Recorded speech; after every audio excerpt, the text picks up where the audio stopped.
And in the corner over here, we have a horse named Big Lou who will be standing stud.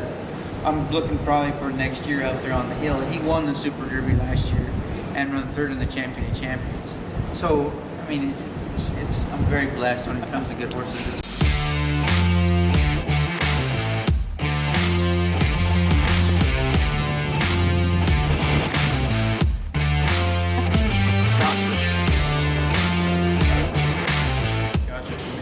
When you get horses in, how do you, where are they at when you're getting them in? Are they, never been on a trailer before? Have they been halter broke? How do you get them in? Okay, whenever we get them in, the lady that works up there at the Lady that takes care of all of them, Gail, she has them all halter broke and they are walker proof. But they've never left the place up there on the hill, up on the nursery.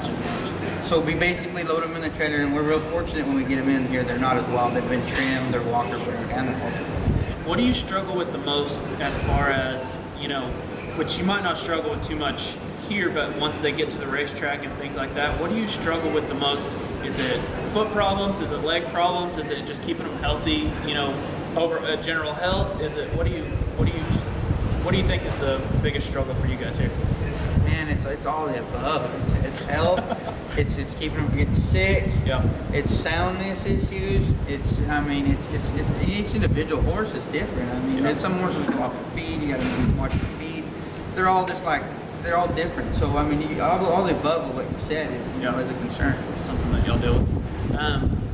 Talking about going off their feed, do you have any tricks or anything like that? Obviously, we have the feed company. Do you have any, things that you do? You've worked for some big name places. Do y'all have any old school tricks that people don't know about? You know what? The only thing that I've really learned, I've known some old tricks and all that, but when a horse goes off his feed, there's usually something wrong with them. There's something's bothering that deeper horse. issue. They either got a stomach issue, so you need to address the stomach issue, or they're sick, they got fever. So you're saying you don't call the feed guy first? No, I don't call the feed guy first. I try to find the problem with the horse, and then if the whole barn goes off feed, then I call the feed guy.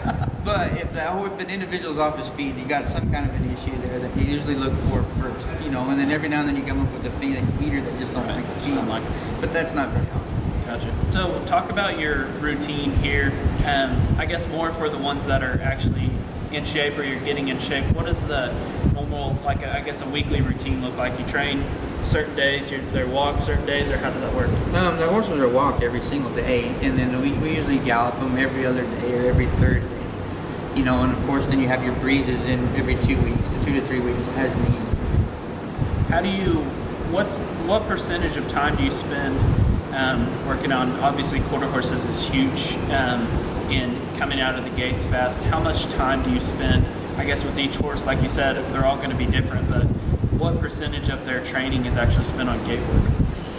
A lot. And not a whole bunch of long times of training, but a lot of everyday daily stuff. Bits. Yeah, like whenever we start the colts, whenever they start going to the track, I'll set the gates on the head of the lane right there. And the colts will have to walk through the gates going to the track, and they'll have to walk back through the gates. Very comfortable with the gates. So it's all about getting comfortable. No bad experiences, nothing but good experiences. Gotcha. And you can tell them horses, they enjoy it. Whenever you get them out there, they just take off, and then they're bucking and playing. They're happy. I love doing the job. I love working with young horses and developing young horses. And of course, when you're here with this kind of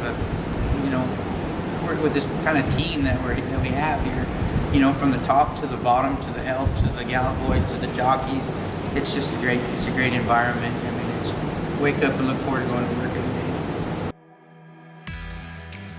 day. So what do y'all do with any horses that don't make it at the racetrack? How do you basically have a different avenue for them?